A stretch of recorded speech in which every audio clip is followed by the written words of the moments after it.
Base में देखिए लेवल उठे बेस के।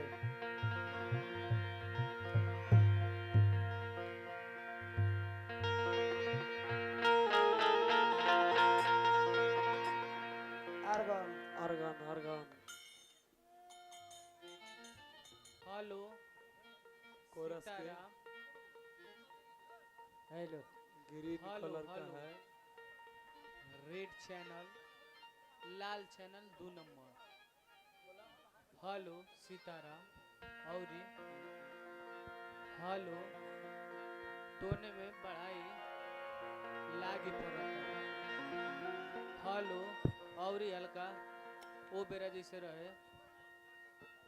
हेलो हल्का सा और बढ़ी आइल बड़ी तीन बड़ी ना के तो बनल हेलो हेलो बस भैया जी बस हेलो एक नंबर कम बेसी मत करो भैया जी।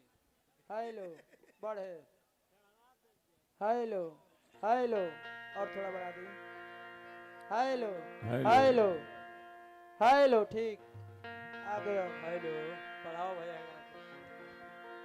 Hello hello hello hello hello ठीक बा आगे देख लो। हेलो हेलो तनी मनी चाहता है का भरोसा ही करा।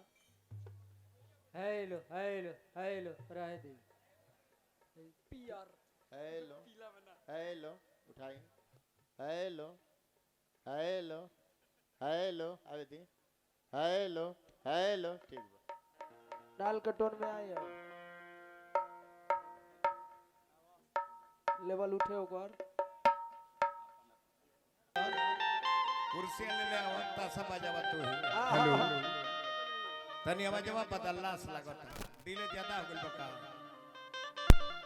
फ्रेश करी फ्रेश। हेलो हां ज्यादा डिले हो गेल बा।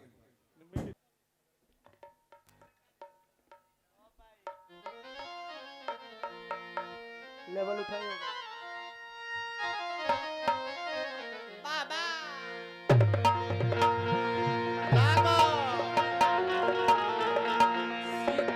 हेलो फिर कम हो गई।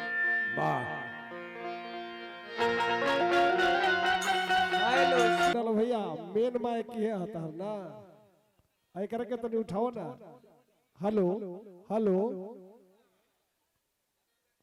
Hello hello hello hello hello hello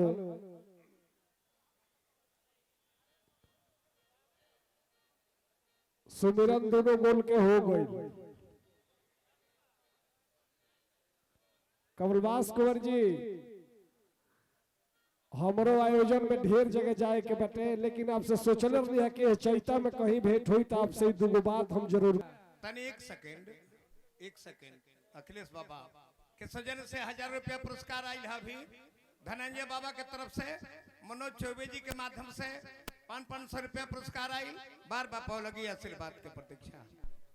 कोनी भैया बड़ी दुख के साथ कहतनी हम बहुत अतिथि लोग खिसिया त लोग प्रतिष्ठा के संगे केहू के खिलवाड़ ना करे के चाहिए। 3 गो गाड़ी बाड़ी सुन के हटा लीजिए भैया के ने चैता तब तक के लिए बंद कर जाओ गाड़ी हटा लीजिए प्रतिष्ठा के हनन होता भैया।